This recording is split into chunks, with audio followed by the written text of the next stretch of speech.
السلام علیکم ورحمۃ اللہ وبرکاتہ۔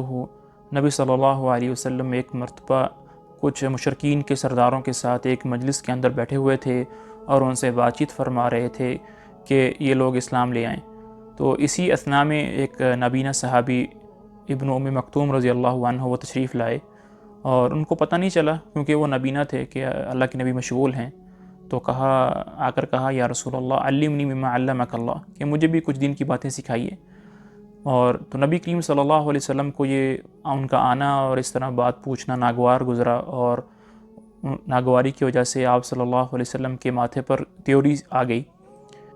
تو اللہ تعالیٰ کو یہ بات پسند نہیں آئی، تو اللہ تعالیٰ نے سورۃ عبس کی جو پہلی 10 آیات ہیں وہ نازل فرمائیں، اور آپ صلی اللہ علیہ وسلم کو تنبیہ فرمائی اور ان کی اصلاح فرمائی۔ عبس وتولى أن جاءه الأعمى وما يدريك لعله يزكى أو يذكر فتنفعه الذكرى أما من استغنى فأنت له تصدى وما عليك ألا يزكى وأما من جاءك يسعى وهو يخشى فأنت عنه تلهى۔ اس کے بعد جب بھی حضرت ابن مکتوم رضی اللہ تعالیٰ عنہ اللہ کے نبی کے پاس تشریف لاتے تو اللہ کے نبی ان کا بڑا اچھا استقبال فرماتے اور کہتے مرحباً بمن عاتبنی فیہ ربی، کہ خوش آمدید اس شخص کو جس کی وجہ سے میرے اللہ نے میری اصلاح فرمائی۔ یہ واقعہ جو میں نے آپ کے سامنے بیان کیا ہے، یہ واقعہ سبب نزول ہے سورۃ عبس کی پہلی 10 آیات کا۔ سبب نزول کہتے ہیں کہ نازل ہونے کی وجہ۔ قرآن پاک پورے کا پورا جو ہے اس کا ایک عام سبب نزول ہے، وہ ہے لوگوں کو ہدایت کا مل جانا، لیکن کچھ آیات ایسی ہوتی ہیں جن کا ایک عام سبب نزول ہونے کے ساتھ ساتھ ایک خاص سبب نزول بھی ہوتا ہے۔ وہ سبب نزول یا کوئی واقعہ ہوتا ہے، یا کوئی حادثہ ہوتا ہے، یا کوئی ایسا سوال ہوتا ہے جو اللہ کے نبی سے کیا جاتا ہے، اور اللہ تعالیٰ اس سوال کے جواب میں ان آیات کو نازل فرماتے ہیں جو اس سوال کا جواب ہوتی ہیں۔ اگر ہم واقعہ یا حادثے کی بات کریں تو اس میں بھی کافی ساری اقسام ہیں۔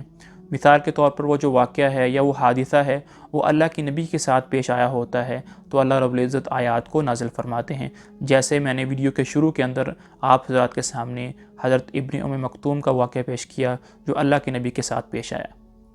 یا کبھی کبھی کوئی واقعہ یا حادثہ صحابہ کے ساتھ پیش آیا ہوتا ہے تو اللہ رب العزت آیات کو نازل فرماتے ہیں۔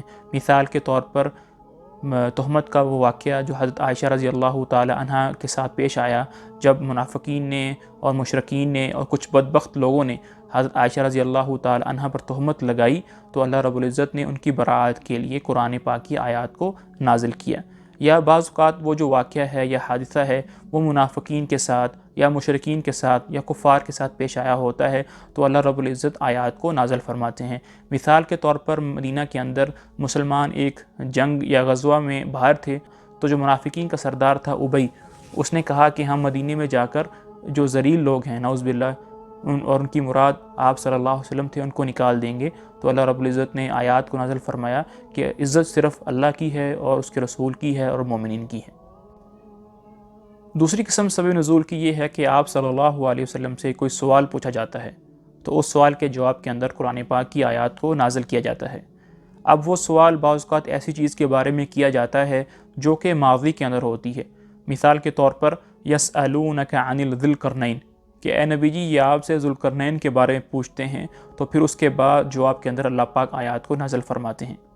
یا کبھی کبھی وہ سوال جو ہوتا ہے وہ حاضر اور حال کی جو چیزیں ہوتی ہیں ان کے بارے میں پوچھا جاتا ہے۔ مثال کے طور پر یسألونک عن الاہلہ، کہ اے نبی جی یہ آپ سے چاند کے بارے میں پوچھتے ہیں تو سنیے، تو پھر آگے وہ آیات نازل ہوتی ہیں۔ یا کبھی کبھار وہ جو سوال ہوتا ہے وہ مستقبل میں آنے والی چیز کے بارے میں ہوتا ہے۔ مثال کے طور پر یسألونک عن الساعہ، کہ اے نبی جی یہ لوگ آپ سے قیامت کے بارے میں پوچھتے ہیں تو سنیے، پھر آگے جو ہے وہ اللہ پاک اس کے جواب کو نازل فرماتے ہیں۔ اب یہ دیکھنا ہے کہ سبب نزول کو ہم کس طرح جان سکتے ہیں۔ سبب نزول ایسی چیز ہے کہ وہی آدمی اس کے بارے میں بتا سکتا ہے جس نے نبی صلی اللہ علیہ وسلم کا زمانہ دیکھا ہو، جیسا کہ صحابہ۔ اجتہادی چیز نہیں ہے، خود اپنے ذہن سے، اپنے دماغ سے، اپنی عقل سے ہم سبب نزول کو نہیں ڈھونڈ سکتے، بلکہ کسی صحابی کی روایت ہو جو صحیح طریقے سے ہم تک پہنچی ہو۔ جب صحابی کسی آیت کا سبب نزول بیان کرتے ہیں تو ان کی عبارت دو طرح کی ہو سکتی ہے۔ پہلی قسم یہ ہوگی کہ اگر ان کی عبارت بالکل واضح ہے، صریح ہے کہ یہی واقعہ سبب نزول ہے، تو ان کی عبارت کو لینا واجب ہے، کیونکہ وہ حدیث مرفوع کے حکم میں آتی ہے۔ لیکن بعض اوقات صحابہ کی جو عبارتیں ہوتی ہیں سبب نزول کے بارے میں، وہ واضح نہیں ہوتی، وہ محتمل ہوتی ہیں کہ یہ سبب نزول ہو بھی سکتا ہے اور نہیں بھی ہو سکتا۔ تو ان کی آیت اگر ایسے ہو کہ نزلت آیت کذا و کذا فی قصۃ کذا و کذا، کہ فلاں فلاں جو آیات ہیں وہ فلاں فلاں قصے میں نازل ہوئی ہیں، تو وہ سبب نزول نہیں ہوتا، بلکہ وہ حکم مراد ہوتا ہے جو آیت کے اندر بیان کیا جاتا ہے۔ اسی طرح اگر کسی آیت کا سبب نزول کوئی تابعی بیان کرے تو کیا کرنا چاہیے؟ چونکہ تابعین نے نبی صلی اللہ علیہ وسلم کا زمانہ نہیں دیکھا، اور ہم نے یہ پہلے شروع میں یہ بیان کیا ہے کہ وہی آدمی بتا سکتا ہے جس نے اللہ کے نبی کا زمانہ دیکھا ہو۔ تو اگر کوئی تابعی کسی آیت کا سبب نزول بیان کرے تو کیا ان کو لے لینا چاہیے؟ تو اس بارے میں 3 شرائط ہیں۔ پہلی شرط یہ ہے کہ تابعی جو ہیں بالکل واضح اور صریح بات میں یہ کہیں کہ یہ واقعہ فلاں آیت کا سبب نزول ہے۔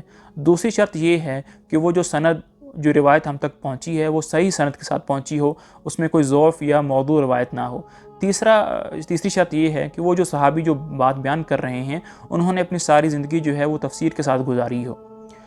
اور انہی 3 شرائط کے ساتھ ایک اور تابعی بھی ان کی تائید کریں تو پھر جا کر ہم تابعی کے اس قول کو لیں گے۔ سبب نزول کو جاننے کے فوائد کیا ہیں؟ سب سے بڑا فائدہ سبب نزول کو جاننے کا یہ ہے کہ ہمیں پتہ چل جاتا ہے کہ یہ آیات کیوں نازل ہوئی ہیں۔ مثال کے طور پر اگر اس قصے اور واقعے کی بات کریں جس واقعے کے اندر حضرت عائشہ رضی اللہ تعالی عنہ پر تہمت لگی تھی، اور اس کے بعد اللہ رب العزت نے ان کی برات کو نازل کیا تھا قرآن پاک میں، تو ہمیں ان آیات سے پتہ چل جائے گا کہ ان آیت کا جو نزول ہے ان کا مقصد عائشہ رضی اللہ تعالی عنہ کی برات ہے۔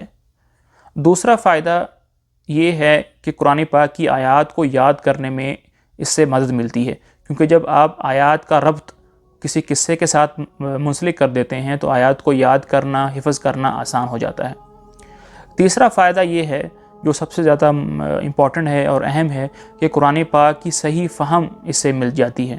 مثال کے طور پر اللہ رب العزت نے قرآن پاک میں فرمایا ان الصفا والمروۃ من شعائر اللہ فمن حج البیت او اعتمر فلا جناح علیہ ان یطوف بہما، کہ صفا و مروہ جو ہیں وہ شعائر اسلام میں سے ہیں، تو اگر کوئی آدمی اس کا طواف کرے تو اس پر کوئی گناہ نہیں ہے۔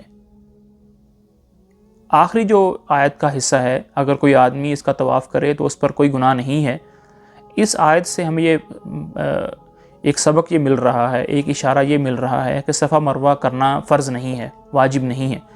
لیکن اگر ہم فقہی مسائل کو دیکھیں تو صفا مروہ کرنا یہ جو فرض ہے، لیکن آیات سے ہمیں یہ دلالت مل رہی ہے کہ یہ فرض نہیں ہے، تو آپس میں تعارض آ گیا ہے۔ اب اس تعارض کو دور کرنے کے لیے کیا کیا جائے؟